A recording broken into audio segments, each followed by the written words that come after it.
Hello, everybody. FeaR can say something. FeaR Dragon. Can you hear me, FeaR Dragon? I'm gonna guess that's a no.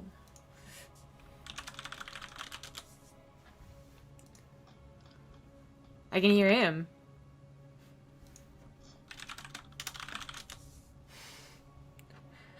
I guess I can try and see if Skype is using the wrong thing.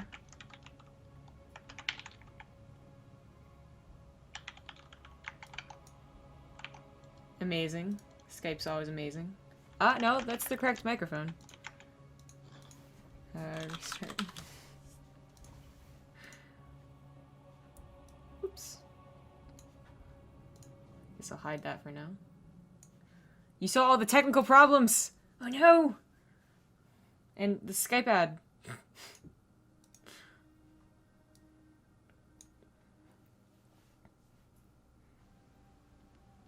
Hello? Hello? You can talk. Oh, right. Can you hear me? Okay, yeah. I mean, I've been able to hear you. Live? Yeah, we're live. Oh, hey! Yeah, so, okay, that we got that checked out. I mean, I think you just happened to, like, catch the delay when the music had stopped. I think everything was actually working, so that was just a little bit awkward, but, what else is new with the BaseTradeTV opener? So, good news is that awkwardness did not interrupt anything, as there's actually not a bracket quite yet. Of course, we considered a delay when we went live, but it is me, Zombie Grub, coming at you with FeaR Dragon. Rifkin is still, well, you know, still with 2 broken arms and a broken collarbone, so he's going to be out of commission for a good few weeks for casting, and then, I mean, probably months before he's back to observing and his old state. So they're gonna have to get used to me and my production, which has so far been amazing.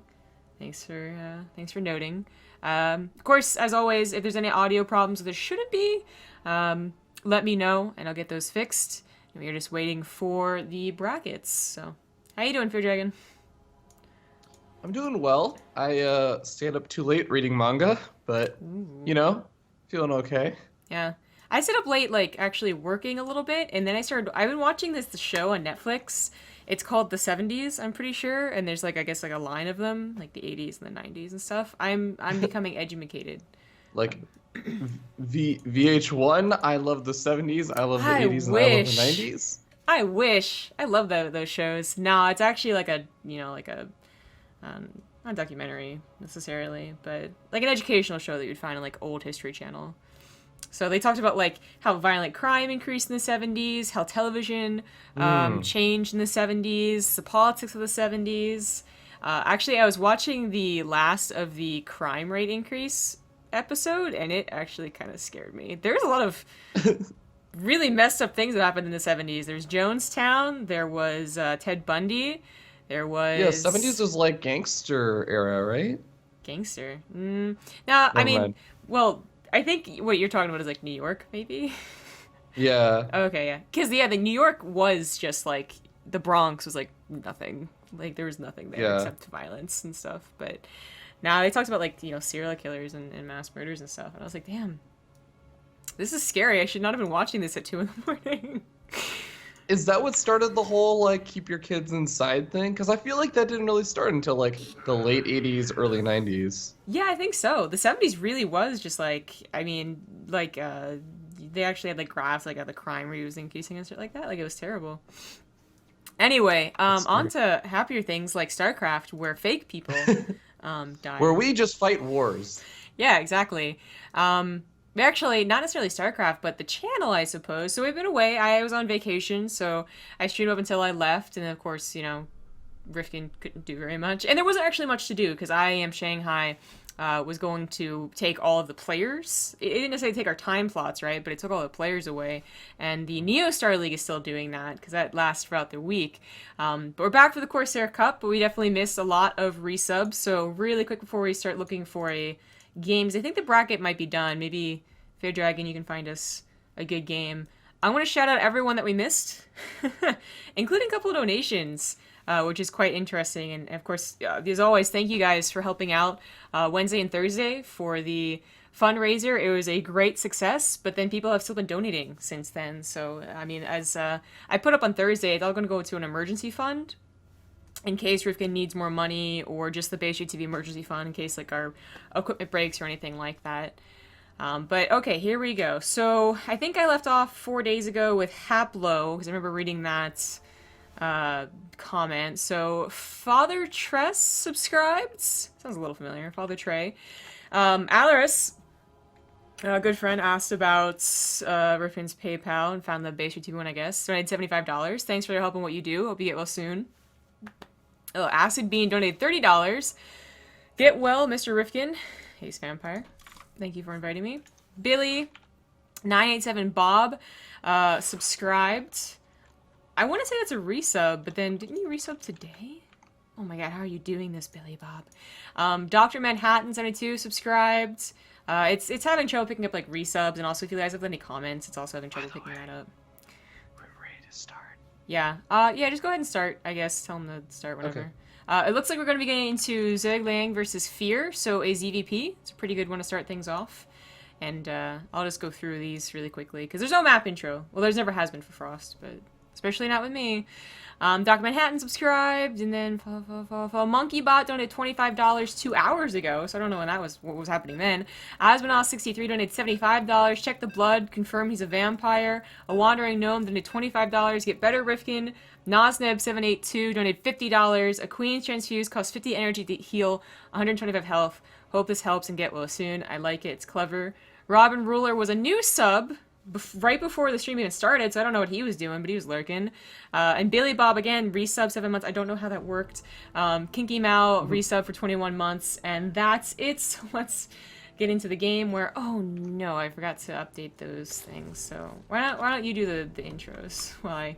All right, let's start up here in the top left-hand corner of the map on top of the teal Zerg player. Give it up for ZhuGeLiang. Yeah, quickly. In the bottom right, as the blue Protoss, he is a Dead Pixel's FeaR. Yeah, I still have to get this all together. I don't know what happened, but a couple of the images broke while I was away. So that's what I'm trying to fix right now. Oh, this one's fat. How am I gonna fit this in? Wow, that was rude. I mean, yeah, but it's also... just big boned. It's also true. Like, you can't even read it. It's so fat. It's not long. And then last but not least... You're talking about the sponsorship logos? Yes, I am. Oh, God. All right. Yeah. Well, I was already surprised. Like, we have a pretty awesome bracket today. The fact that like these two players are already playing each other. Usually the first like round or two of any sort of big open bracket thing, it's sort of hard to find like a really good match, but we just have a lot of really good players signed up today.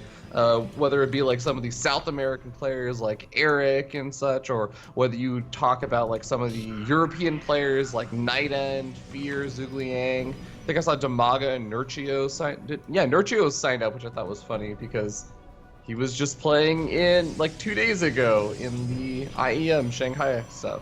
Wow. Did he actually show up? Well, he's in the second round, but he checked in. So wow. He's quasi here. Cool. Well, that's pretty amazing. See how he does. If he's jet lagged, or is he still in China? Maybe like just in computer. I have no idea. Oh. Is he playing in the NSL? You know what? He might be. No, I didn't think Euthermal was either, and then he actually is. So I don't know. I should recheck the foreigners that were there. Of course, that was happening overnight. Completely missed any of the results, so I guess no spoilers here, but watch out for the chat. Yeah, he's not playing in the NSL. The foreigners playing in NSL are Bly, Scarlet, Snoot, Euthermal, and Marine Lord. Oh, okay. And Petit Drogo. And Drogo. Okay, so 6. Or as I like to say, Petit Drogo. Yeah, you like to say that. This is the round 2. This is... Why is that so big? Do something like that, I guess. Yeah, that's good enough. This is round 2, so it is a best of 3. I had to make sure that was true. And yeah, I just went over, like, you know, there's a lot of good signups and a lot of signups in general, but it is a little surprising. Of course, great for our welcome back, I guess, after a quick break. I'll update you guys on the future things, I guess, while we wait for Resident Clays to finish. It's actually just a simple opener. Anyways, well, I guess we'll see in a second if it's so simple. We'll be casting this, and then tomorrow morning, bright and early, is going to be the Lima League, as always. And that's going to be pretty consistent, but then we're going to be missing out Wednesday, Thursday, Friday, and this weekend should be the Ting Finals. I have to confirm with Jesse that everything's Gucci, but the players have said that's okay, and it's usually pretty good, so look forward to that. I know it's been a little bit of a break in between, but they're still really awesome games, and hopefully you guys will tune in, also a little early. Great for European times, I suppose. What an odd place for a proxy. You know, I like it. I feel like Zerg players are pretty active these days about scouting around for the gateways and the pylon and just the adept all-ins, especially since everyone just saw Neeb absolutely trash people with adepts lately, especially Hydra. Yeah. So I really do like the kind of safer gateway placement a little bit further down south than any Zerg player will scout out, but this push is going to be hitting pretty soon. It's going to be pretty gosh darn hard also. Yeah. Yeah, these Lings have been running around quite a ways, and the Overlords have been searching and everything like that, but I mean, like, there's really not a very high chance of scouting this in particular. It's not, like, in the corner of a map. It's not, like, you know, in Vision of the Xel'Naga, which is, you know, very important. FeaR knows his stuff. And while it's not that close, it's not really that much of a proxy. It is a little bit closer and, of course, more hidden in case ZhuGeLiang actually got an Overlord in here. He'd see 4 gateways, you know, 3+1, but that's not... That would actually be a very odd count to see, right? Like, it's 5 that would really pile on the pressure, but not be, like, the super true all-in either. It's not like an 8 gateway, right? As you brought up Neeb earlier. It is still a lot of adepts. Yeah, I think it's a total of 5 if you include the proxy one, but here we go. Adepts shade on into the 3rd expansion. ZhuGeLiang already has a spine crawler done, so I think he already sensed something was potentially a little bit off right now, since the 3rd expansion still no signs of it even trying to be taken. But the adepts are going to be able to take on some pretty good fights against these Zerglings. Zerglings do need to be made in higher numbers to deal with this number. Yeah, well, it's like FeaR... You know, if you had a War Prism, like, this is already probably escalated because the Roaches were so late. But without it, he is still waiting for them to shade across. He has to actually micro the shades across to reinforce as well. And it's just, he's not really getting that devastating amount of damage or, you know, that snowball effect where you're suddenly in every single drone line. And now there's a lot of Roaches on the way. The Lings are still here to kind of, like, corral the Adepts into place. And looks like he keeps 3 Adepts in the 3rd base, but everything else goes to the natural. I mean, I kind of like the split up, but I'm really surprised he transferred over there. There was almost nothing left of the 3rd expansion, but, well, he's going to end up losing almost all the Adepts that he transferred, not really get all that much more damage done. And 3 Adepts at the 3rd expansion managed to get a little bit more done, and he's killed 19 workers so far. So actually, I take it back. I think that ZhuGeLiang sent all of his workers back to the 3rd and didn't realize there were still Adepts left over. Yeah, I think that is where all the drones went down. He saw them do, like, you know, like half a mineral lines of the damage, okay, because they focus fire, but it was really these 3 Adepts over here that just weren't considered. And that's quite unfortunate. Now ZhuGeLiang is searching for, I guess, the proxy. He's like, wait a second, why would they come from over there and not straight through the middle of the map like I was supposed to see? And he will be able to find it. I mean, that's one less proxy pylon to worry about. It's one less gateway production, but, you know, FeaR did get a lot of drones. He got his 3rd base up while it all went down, and while he's not fully saturated, he's on his way. I am worried about the Spire, though. I don't think FeaR's gone into the main base with the wrong person to scout that. No. You know, I don't think he is either, but then again, think about this Spire. It's going to be finishing up in about 15 seconds. He's only got about 350 gas, and he's on such a low drone count. He's starting to replenish that drone count, but he's using up his larva to do so. I don't really know if that many Mutals are going to come out that it's going to be this enormous problem for FeaR. FeaR already has Blink on the way, and even though, yeah, you want a Stargate for the Mutalist, Blink can be sort of that temporary solution. Yeah. That's definitely a good point. I would say that if ZhuGeLiang wants to surprise him with Mutas, he should wait until he has like 1,000 in the bank and just go, you know, a little bit harder with it at least. I don't know if he's going to go all in with Mutas, but maybe changing his mind here, realizing the Spire thing isn't going to work that much. I mean, a Spire is not necessarily the worst thing to have, but when you consider that he lost so much economy to start things off, it is kind of like that expense you didn't really want to get if you're going to actually go into Hydras and Lurkers. Yeah. Oh, yeah, he's going straight into it. Now, there is an exactly 2-minute and 13-second window from the moment the Hydralisk Den starts to the moment that you can get out your first set of lurkers. So FeaR is probably going to want to hit sometime during that window, because after that, that's when ZhuGeLiang suddenly gets a huge amount of defensive power that he won't be easily pushed into, and that kind of buys him a lot more time to get up the massive army he wants. Oh, that's a little unfortunate. The Hallucinated Phoenix, he sent 2 of them out. I guess, considering that one might have died, usually you see like 2 of them take different paths, but regardless, they didn't go far back enough to see the Lurker Den. All he saw was a Spire, and he might accidentally think that it's just gonna be full-on Muta. He's not really reacting like that's the case, though. You know? Oh, no, there we go. I was like, okay, there's no Stargates yet, but there's the double Stargate, so that's a little unfortunate. Now, Phoenixes are never that terrible to have. They can still lift up Lurkers, and in fact, if you open up with Phoenix, it's actually like really great to keep them alive for the rest of the game, but double Stargate is quite a dedication, especially if you do double pump Phoenixes without really secondary scouting, which is why I'm glad he sends out another pair to see, hey, did you actually make any mutas? He sees a mass Roach Ravager army, but still no mutas. Yeah, this is going to be really interesting. He does start spotting out some of the Hydralisks, so that may be enough of a reveal to say, like, okay, wait a second, I got to make sure I keep up my Immortal production. I got to really be ready. But now he spots out the Lurker Den. That's going to be the moment. Immediately blinking just to get over to his opponent's side of the map as fast as possible. He knows that the timing window is already starting to pass, and the Lurkers have been started. Yeah. It's not that many Lurkers. I think that FeaR... He has a decent shot here. It is just this Roach Ravager army for now. 48 Lings are on the way. That might be a bit more of a scare, but I love what FeaR has been doing, because so many Protoss players... Okay, here's the thing. I would love what FeaR was doing a little bit more if, 1, there wasn't a Zerg counterattack that was pulling him all the way back home, but 2, I would love it a little bit more if he had +2 weapons already done. Because I was going to say, it's so unusual also for ZhuGeLiang as a Zerg player to get Carapace upgrades these days. These days, Zerg players just don't give a damn about Carapace upgrades in this matchup for a really long time. And because of that, I think the fact that FeaR has all these Zealots in the mix, normally he'd be able to 2-shot Zerglings. But because there's the +1 Carapace done and he doesn't have +2 weapons, it's not quite going to work out as well. Yeah, it almost looks like FeaR really wanted to start his +2, right? His Chrono is still on his Forge, for instance, but might have forgotten it, because they usually, you see +2 kind of level out for quite some time, and then they really wait a long time for +3. That can definitely happen, but it's usually not stuck at +1 unless they went for some type of weird all-in without a Twilight Council. I wonder if he just got really thrown off by the Spire. Like, oh yeah, maybe. I know what to do. Wait a second, what are you doing? Yeah, maybe.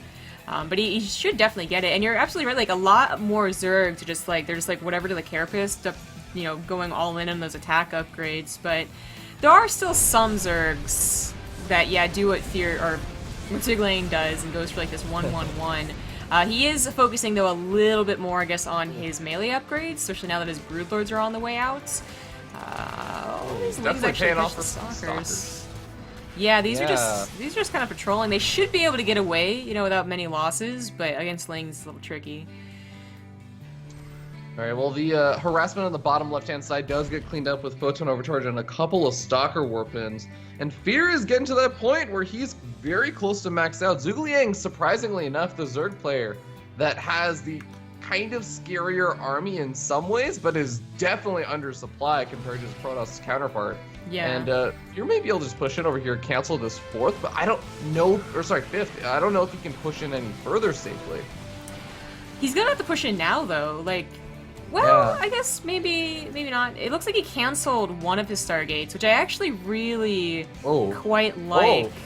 Disruptors actually are caught off guard. That was quite bad. Every single Disruptor is gonna go down. Every single one of them except for one of them. Yeah, where did this one come from? But yeah, then there's Ravagers all just go across the map and actually destroy the pylon warping in. They would have killed the Stalkers anyway, but that would have bought at least a little more time. Not sure if they're gonna get the Nexus. Yeah, the Corrosive Bios might be able to. Is he gonna focus it he'll down? have to sacrifice all. I don't think the Disruptor shot. Ooh, oh wow, he gets really close. Ooh, that Disruptor shot. Without that one, that Nexus definitely goes down. But this is all fine for ZhuGeLiang, by the way, who is going for not Broodlords, because he got Corruptors, I'm pretty sure. They're somewhere. But actually, investing a lot more into Ultralisk. I could have sworn Corruptors were on the production tab. Did he cancel them? Well, I don't know. I anyway. know he got a Greater Spire though, so he would Yeah. be prepared for the Brood Lord transition. Yeah, but he decided to go into Ultralisk anyway. I mean, I was talking about how he's upgrading his melee attack, and that certainly Yeah. does help Ultras, obviously, but it also does help Broodlings. They kind of have that duo upgrade with the attack and the ground melee. But you usually don't want to go to Ultras just because, like, you know, they usually have a very big army by now, and it's usually filled with Immortals. And Archons are probably on the way out, too, although not necessarily for FeaR here. But, you know, going back to that Stargate that he canceled, he remade 2 more, and he does have the Fleet Beacon because he canceled only one of the Stargates. He was allowed to tech up a little bit faster. So he does have this, like, ultimate late game preparation. I just don't know if he was expecting Ultralisk.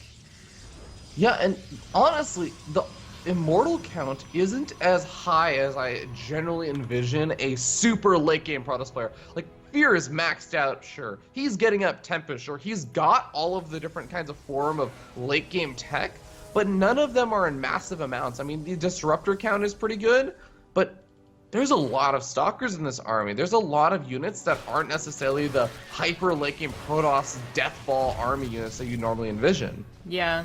Yeah, as the game continues, as FeaR gets to a 5th base, he'll probably start giving away the Stalkers. But for now, especially in case of a Broodlord transition, they are somewhat important to keep alive until you can actually get that massive late game Protoss army. But you know, 5th base, talked about it. ZhuGeLiang's initial one was denied, but he gets one up here. FeaR is going to have a little bit more trouble because the Lings are so well upgraded. That's something that ZhuGeLiang should always have out in the field, checking for expansions and absolutely tearing them down with 3/3 and Adrenal Glands. That's where things get really complicated, and SimCity might not even be the answer. You can try as much as you want to get all these cannons down, but Lings tear right through them. Yeah, Second Spire is on the way for ZhuGeLiang because he wants to start getting up some of those air upgrades for the potential Broodlord transition, because both these players have been building up banks, but FeaR has the Mothership, and I feel like that is going to cause a lot of problems. That might really delay ZhuGeLiang's ability to push in because he doesn't have enough Corruptors to really safely take out that Mothership, I think, and because of that, Ultras will never be able to attack the army. It's just going to be cloaked. Yeah, he's gonna have to get like 6 Overseers if he wants to attack in. But yeah, that's definitely a problem. I also see no Vipers and no Infestors, and I mean, I'm kind of getting flashbacks to watching the same Zerg player like back in the Stormhost days. I don't think it was against FeaR though. It's against some other Protoss on this map, but this could go a very long ways, or if FeaR ever realizes that he might have this like trump card of the Mothership, he might just be able to roll over ZhuGeLiang's army, but it's so scary. There's Lurkers, there's these really powerful Ultralisks. He doesn't quite know how many Corruptors or how many Vipers are gaining energy in the back lines. We know there's none, but you have to be very careful with all these big expensive units.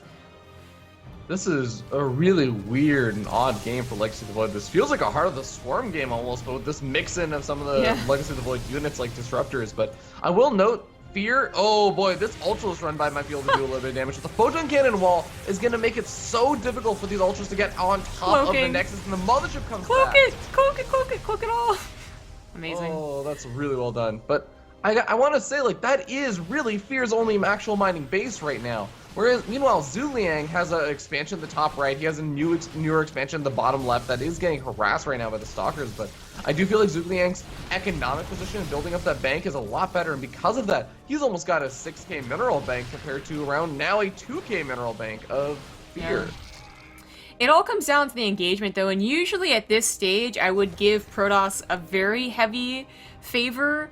But that's when there's High Templars for feedbacks against those spellcasters that ZhuGeLiang's missing anyway, as well as Storms, in case the Corruptors do try and come in and take on your army. But just now, I guess the High Templars are finally coming in. Storm is done, but they weren't around with energy. Now that he has it, and now if he morphs any of them to Archons, I think that he does have this good army that would definitely take on ZhuGeLiang's. You know, enough that the Remax would be essential for the Zerg player, but not so much for FeaR. I think he could take like a super good engagement. Well, we might be seeing that engagement right now, because here comes in the army, but no, ZhuGeLiang, seeing how many units there were, decides to back off. It's still going in with those Ultralisks on the right-hand side, and he's going to be able to actually force out a lot of Archons rather than the High Templars sticking around and building up that energy. Yeah, no those storms there, but they also provide a little bit of pathing issues for the Ultralisk. If only that Nexus was full health, I think that would have saved it, but it was already so low from the earlier attack, it goes down. And the Zerglings in the bottom left, they kill off the new expansion once again, killing off every single one of the pylons. The big engager's going to be going down, but I want to note ZhuGeLiang has killed off the entire economy of FeaR, and FeaR's bank is starting to dwindle.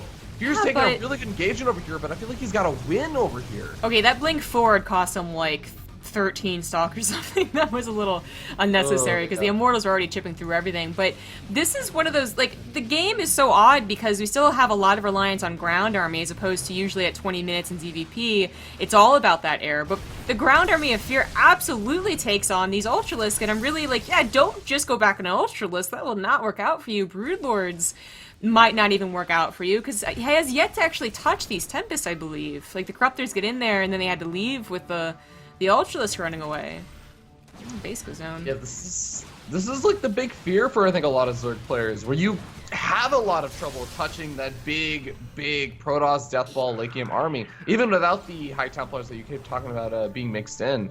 But that Mothership does add a lot of viability to this composition, because all you have to do is take out some of the Overseers. Now ZhuGeLiang has to spend a bunch of money on Overseers, which he also wants to be spending on Broodlords and these Ultralisks, and also probably, I would imagine, like Queens is the big thing I feel like that's missing right now. Especially 8-range Queens that could potentially take out some of these Tempests from a bit of a range. Oh yeah, that's a good point. The Queen upgrade's like affecting so many things you don't consider initially. Looks like he recalls a good chunk of the army. Oh, those are probes. I thought those are stalkers. So I mean, I guess like, yeah, recall, kind of an underused spell, especially this late in the game, but very, very important to have. Quickly talking about upgrades, of course, ZhuGeLiang has always been upgrading, and we noted FeaR stopped at like +1, only just got the +2, and he's really quite stalled. He's getting +3 now, but I mean, compared to like these the upgrade list for Zerg player, 3-3-3, 2-2 for his air, it's totally dominant here, but it's just like, the Immortals, Archons are such hard counters to the Ultras. I don't like them. I prefer, like, you know, 50 more Lings, actually, to these Ultras. I think they're just big, clumsy, dumb units now. You know, there aren't really that many Archons either. And the Archons, as you mentioned, like, they're only +2 weapon Archons. So I think that the Zerglings with the Carapace upgrades, they don't get one-shotted by these Archons. So it may not even be the worst situation over here. Oh, but the storms are here, and that is going to be a big game changer. Wow, storming on top of those Lings is absolutely essential. The Archons also could have taken care of them, but it looks like just sheer numbers here, as the Broodlords also push through without being focus fired. The Broodlings start to surround everything, and a couple of Immortals actually live, surprising, but oh my god, FeaR just took not the engagement I think he was hoping for, and it all goes back to that bank that you were talking about. He had such a small bank that he really needed to take like this beautiful Storms OP engagement, which I think was possible, but he definitely did not take it there. GG. And that's game number 1 for our very first series of the Corsair Cup. Not an ordinary game, not what I was expecting when I thought, I'm gonna wake up today and cast some Legacy of the Void. Yeah, that was very, very long, but I guess we did get kind of lucky with 2 well-matched players in one of the first rounds, when usually, let's be honest, we're kind of like trudging through until round 3 or even 4. But it is a best of 3, because it's round 2. So I guess it's going to be FeaR's choice of map. We'll have to wait for him. Got a couple of resubs during that game, but it was quite interesting ones, so we hold off on them. Let's see here. There we go. Quite a lot, damn. So I think I left off on Kinky Mal. Melty SC, resub for 2 months. Gamer9 Sam, resub for 8 months. Tenoldar, sub for 6 months. Wyneck, resub for 10. Darthilius, resub for 20. Eshlock Leonator, resub for 17. And Aquanuts, resub for 22. Again, the bot is like very finicky when picking up the comments that you guys are leaving, so I see a couple of them. But yeah, obviously not all. Just love hearts and Aquanuts. Do I get another Partouf at 2 years? No. We have not implemented that. Maybe we'll do something for like a 5-year resub. I don't know what we do for that. What would you do for that's a big one. 5 years. Geez. I would say, like, if we're actually seriously considering it, I think I would do like something like a little model or something, you know? The Partoufs aren't that expensive, but 5 years is a really long time, so spending like 20-30 bucks might not be out of the question. But then, of course, you say that, and then we're still around in 3 years, and actually everyone starts resubbing for 5 years, and you're like, oh, shit. Oh god, these two players also, they have a very interesting chat. I think that there's some inside jokes I'm missing. ZhuGeLiang is like, your play is as uncreative as your shoelaces. And I'm like, what? Quay? FeaR's just like, I don't miss playing against you. Alright, I guess they play a lot.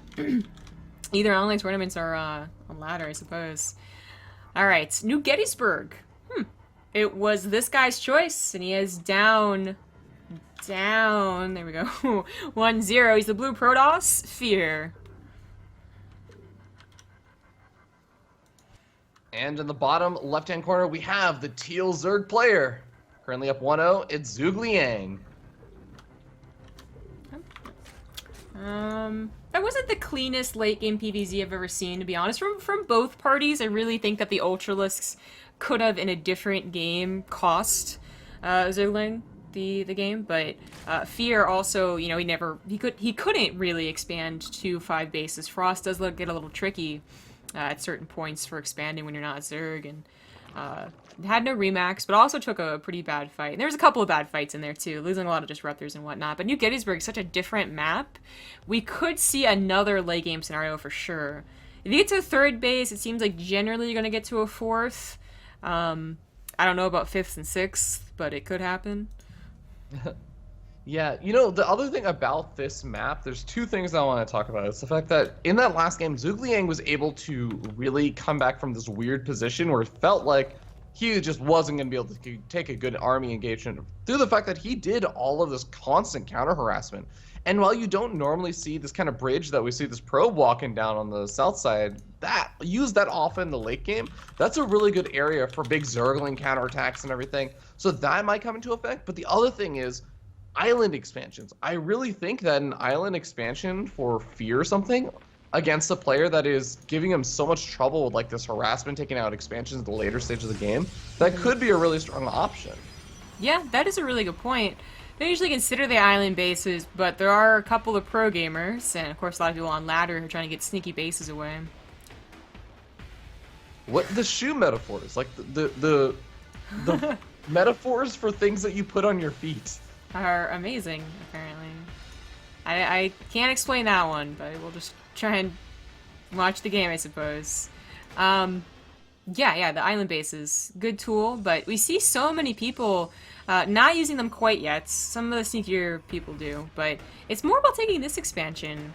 I just see more and more, especially TVZs, but anyone in general taking these ones, these pocket expansions, I want to call them, and I wonder why not just to the north. Yeah, you know, it's always been a bit interesting whenever we see like those pocket expansions taken, because I've never liked that pocket expansion. Yeah.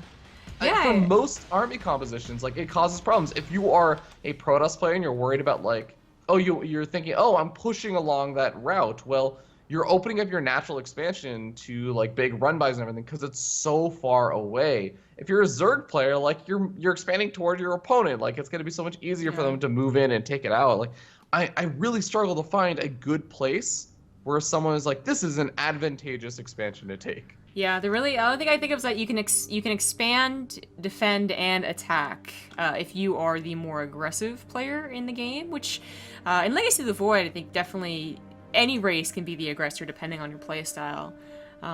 But it's still a question mark. We'll see if it even gets that far. We do have, once again, of course, Resonant Glaives on the way.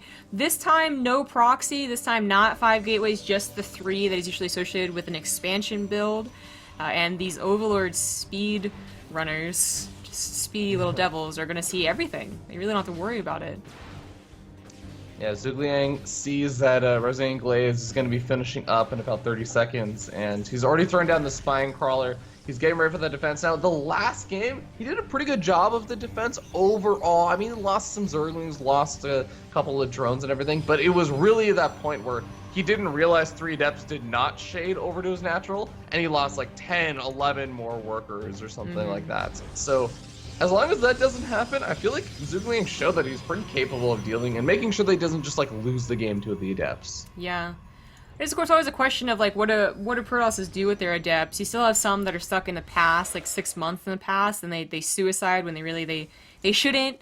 Or didn't have to, and you have some Protosses that are playing very conservative with their adepts. You know, if they are taking a third base, they realize that they could lose it. I don't think you have to worry necessarily about losing your third base on this map, unless you scout something. Like, if there is a ton of Roaches and Ravagers, okay, you gotta be worried, right? But with the bridge being the first and foremost area to get to each other's bases, it's usually actually a bit safer.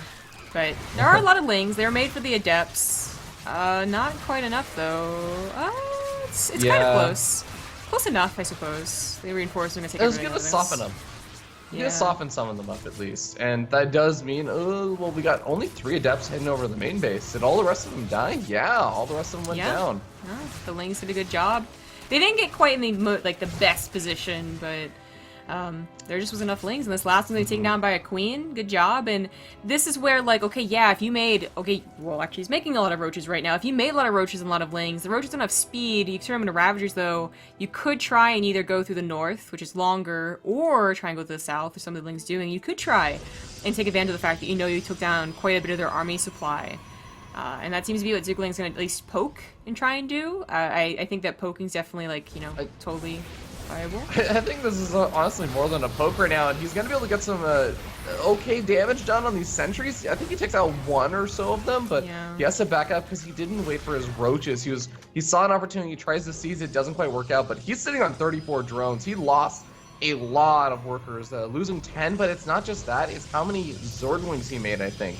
He lost like 36 Zorglings. That 36 Zorglings should have been like an extra 18 or so drones that he could have made if there wasn't that adept attack. For sure. That was his response last game, is just like making like 20 more drones after he lost so many. But this game, he did want to try and take advantage of it. I'm not sure losing the Lings for the force fields was the best thing. Like, he maybe could have forced them out without losing them, but it is going to be more about those Ravagers. Of course, they can Corsair the force fields, or just try and get that nice chunk of sentries, like that one that just went down. That's always so tempting. Should never be able to get the Mothership Core, but it looks like ZhuGeLiang's actually just going to try and win the game, not even necessarily take the third base down. Photon Overture's a little bit late, so they go down pretty quickly without killing too much. Oh no. Okay, well, they go away. Robotic facility gets depowered, and that's going to be a big problem. With no pylons to Photon Overcharge, no energy to Photon Overcharge, this may be all she wrote right now for FeaR. ZhuGeLiang was already up 1-0, and he's doing a massive amount of damage in not just like the economy, taking out those workers, since, FeaR already has more workers, but the fact that he's going to lose his entire army over here is going to be a problem. Yeah. Yeah, this might just be it. Yeah, that War Prism comes back feels like a little bit useless. And just, War Prism still happening because he is actually mining off the third base. It's very healthy. He expected the attack on the third base, obviously. He repowered the robotic facility with the War Prism. Oh yeah, I always forget that you can do that. Well, whatever pops out of it will just be immediately surrounded anyway, so. Oh god. Almost kept that Immortal alive. Didn't. Oh no, Mothership Core gets taken out. This is starting to spiral out of control, but FeaR's doing an okay job of hanging on, and he's got 3 photon cannons to that third. The main base is going to be kind of hard to move up into, but I feel like that may be ZhuGeLiang's best bet. Yeah. Does want to make sure to have Lings as fodder for those Ravagers, because the Ravagers go down pretty easily, but... this game isn't quite over. Defense here. Like, this is not enough damage for ZhuGeLiang. He needs to do more. Yeah, and he really cannot break that third base. That third base was made to be Fort Knox, and it's actually going to be used as such if ZhuGeLiang tries to attack into it. He's going to try and take on the Stalkers. They do have Blink, only a +1, but that's still a better upgrade than what ZhuGeLiang has, and ZhuGeLiang really thought he was going to win. When you break the natural, I think the assumption is you also break the main base, but he was actually just stuck in the natural, and he didn't really necessarily break it. Repowering all the production right now, transferring over whatever workers he was building throughout that attack, and he had consistent production. Again, it was really important that his third base is already fully saturated. So ZhuGeLiang has to go home and has to start kind of licking his wounds here. Didn't really prep for that, I don't think. Like, he's only just now making a lot of drones. Well, that feeling when your layer tech is finishing up almost at 10 minutes into the game. Yeah. Like, that's a huge problem right now. Yeah, it is. He knows that, he probably has like a minute, maybe 2, before FeaR feels like he could push out. as he did take away a lot of the sentries, a lot of gas. He got rid of the adept fodder, so it was just Blink Stalkers with +1, and that's enough of a poking force, but not enough of like a game over force. But as FeaR gets his bases back up and his production going again, it's like it is kind of scary for ZhuGeLiang. He's still stuck on 3 bases, even as his drone count gets to a more comfortable count. It's like his main's already kind of mined out. He didn't even necessarily need these extra 10 drones, unless he had a 4th base. Yeah, it's gonna become a sort of weird situation for him until he gets up that 4th expansion, which, by the way, FeaR is already starting to grab, and guess where it is? It's the pocket expansion, the expansion that I cannot get behind. Yeah, I don't know. Well, he breaks the rocks, he'll have this, like, instant way access into what could have been ZhuGeLiang's 4th base. I do think Zerg players are taking the northern ones as, like, this is, like, what you expect, I suppose. If you're talking about the, like, 6-7 years of StarCraft 2, the Zerg player expands away from their opponent. It's really changed Legacy of the Void. Like, if they are aggressive, they can take the more aggressive expansion and really push with Roach Ravager. But keep in mind that, you know, ZhuGeLiang's trying to recover from an all-in that didn't quite work. So in this position, I suppose, again, if he breaks down the rocks, I think that FeaR is going to have that, you know, I can defend against any counterattacks and attack into you. Hopefully. But yeah, he's been trying to use the Hallucinating Phoenix to get a scout out to see, okay, are you droning? Are you teching up? Are you just trying to get up a maxed out, like, Roach Ravager Ling army to, like, all in me? In which case, I probably want those rocks up to buy time. I think just trying to get a sense of what's going on. He sees the Zerg counterattack and moves up his, not just his Stalkers, his entire army up to the north side. Is going to be able to catch a couple more Zerglings, but I really also like the fact that he has 3 Adepts just walling off that south rep. That's a really great identification of what went well and what did not go well in that last game. Yeah. Pylons also could have been here, but Adepts do the trick too. Ling Run By really is not set up to do anything against this SimCity. It's not gonna happen. The Spire was scouted, as I noted. I accidentally clicked on overload, I guess. Warp Prism really not doing too much. That's so far been pretty good from ZhuGeLiang. Denial, the Warp Prism. I guess the Ling's kind of gotten to the 4th base, but yeah. Army's there.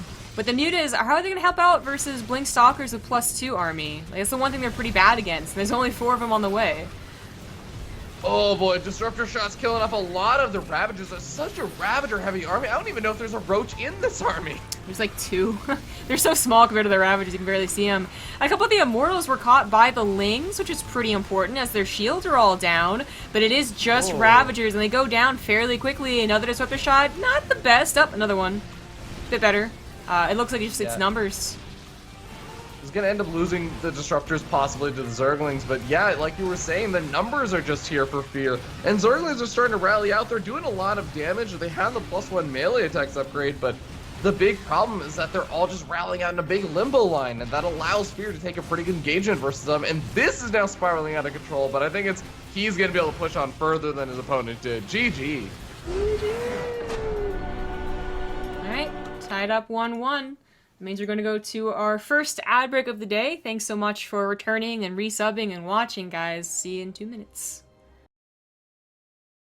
Hey everyone, thanks for watching those ads. We're getting into the next game. It's going to be on King Sejong, and it was ZhuGeLiang's map choice. Do you want to, like, you know, give yourself referee, game privacy, and, you know. Oh, right, stuff. okay. Yeah, okay. Yeah. Okay. Wow, Mrs. Oh, I do this all the time. I'm the best at making lobbies. Oh, nobody else is up to my standards. Like, calm down. No. I'm on it. I don't mess up lobbies that often. Just sometimes. Okay, I guess. I'll trust you. It's on WCS Gameheart, which is already a failure. I'm just gonna tell you that right now. Just this backhand FeaR Dragon. Okay, well at least we'll have the worker kill count, which is the most important. Oh, yeah. God. We were talking during the break how the brackets already advanced quite a bit. I mean, we did have one really long game, and that last one wasn't super short, you know, but Guru's already in the semifinals. This actually won't even be going into an opponent quite yet, which is kind of funny. Emperor and Mr. T are still going as well. So we'll probably, you know, swap around the brackets, see what else we can find. Keen versus Tails would have been really fun. It's happening in round 3, but I think they'll be done by then. So we'll see what ends up being in the round 3-ish, 4-ish. Yep. accurate. I was definitely a little bit surprised to see Avocado 2-0ing Damaga though. That was a bit of a surprise for me to see. Damaga is so... I mean, he's so old Hit or school. He miss. used to be my favorite Zerg player, actually. But he is, he's not back up to what he used to be. That's saying something. You used to be a Zerg player, so I'm sure you had high standards for it. Yeah. I don't know why he was, to be honest. Because I liked him even before I liked Idra. Which was like one of my first, like, StarCraft 2 player crushes. But I don't know. I just liked his style or something. Anyway. Let's actually swap those around. It's tied up in the bottom right as the teal Zerg player. He is ZhuGeLiang. And in the top left, we have the blue Protoss player from Team Dead Pixels. It's FeaR.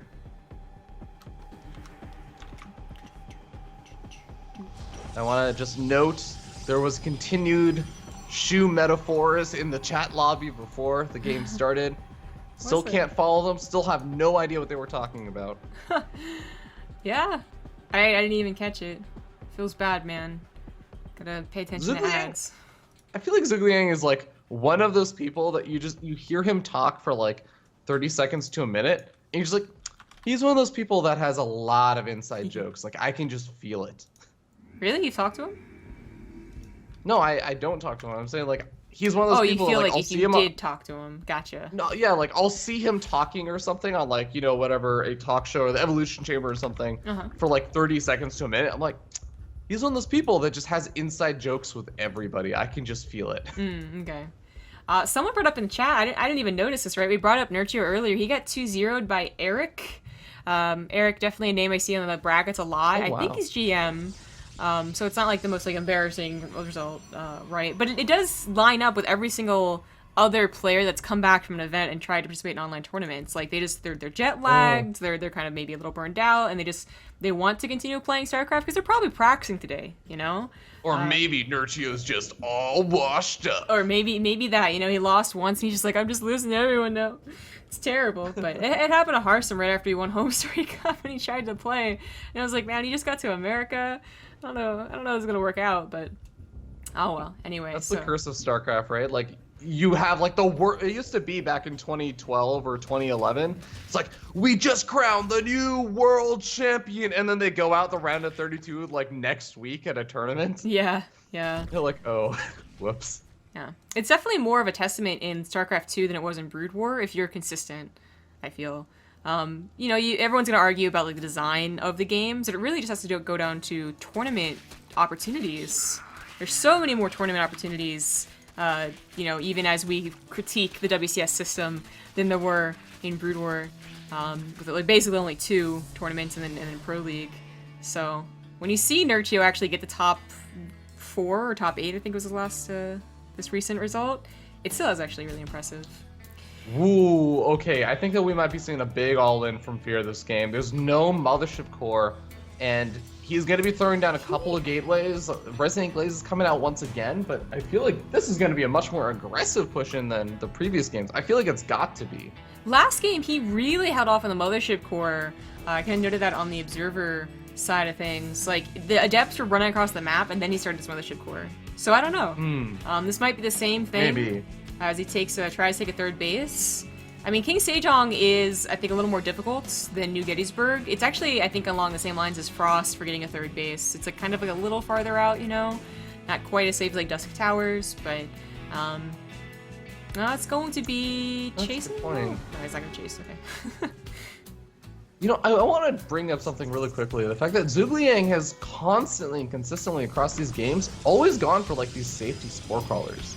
And I think there's been 1 or 2 times he like canceled them or didn't get them at every base, but it's always like really surprising to me how ultra safe he keeps playing with this. King Sejong Station, I understand, short air distances, oracle openings and such are common here, but just almost every single game he's been going for them. Yeah, that's actually something I did not notice, but I mean, it is like if you don't know what's going on, if they're denying your scouting, a spore crawler kind of covers 2 out of 3 potential problems, Stargate and Dark Shrine. But I think maybe, as we watch the Adepts once again get kind of corralled here, he might be really afraid of a hidden Dark Shrine, because he keeps on seeing these super early Twilight Councils, and he's like, one of these games, you're going to get a Dark Shrine. I don't know. Adepts are starting to fall rather rapidly over here, and I feel like ZhuGeLiang is doing probably one of the best jobs I was about to say. But there's the caster versus all the drones transfer right into the Adepts, and almost triples the number of drones that have gone down. Yeah, but it's still 6, so you know. Yeah. Triples is like a very like from 2 buzzword. to 6. Yeah. I know. Makes it sound so much more quadruples the number of drone kills from 1 to 4. It's exactly. massive. But it was better than what they initially were going to get. So that's by far the worst Adept Shaden I think we've seen from FeaR. Last game he kind of had trouble defending a follow-up all-in. Still did it though after losing all of his Adepts, and this is not a follow-up all-in. Whoopsie. This is just a lane run by. Again, that poke that I think you should do no matter what. You've got the units, they're speedy, they're supposed to be checking everything. So try, but don't expect very much. Did a sentry go down? Seriously? No, it was like a probe or something. Okay, good. Yeah.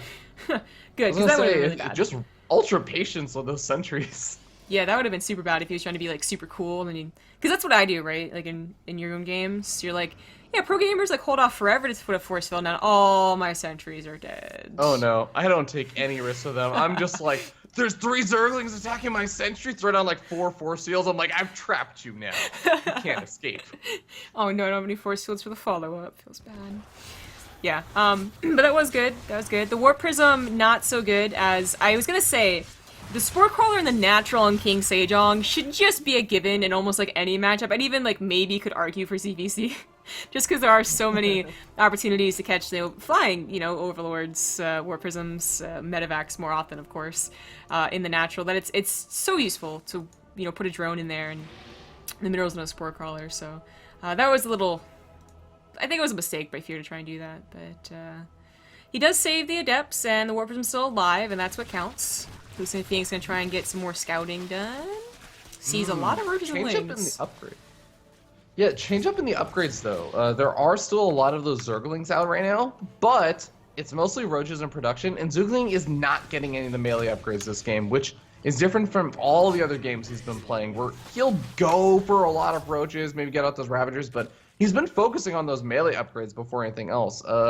This game, he may just be trying to gear up for a really, really big roach attack. I wonder if he's going to be throwing down the Hydrals anytime soon, though.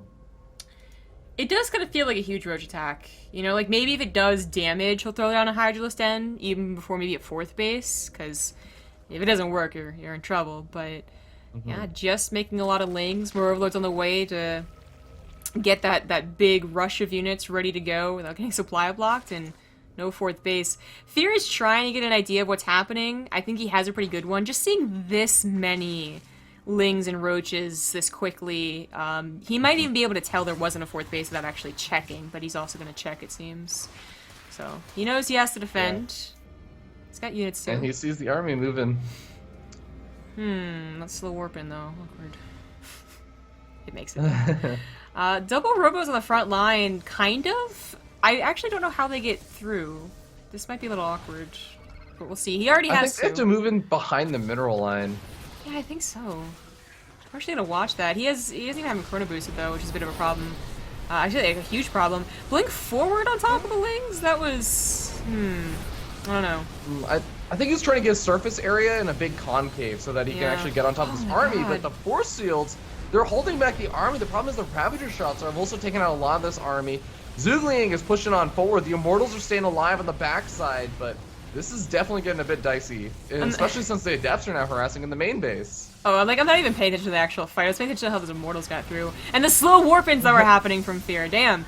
But blinks forward once again.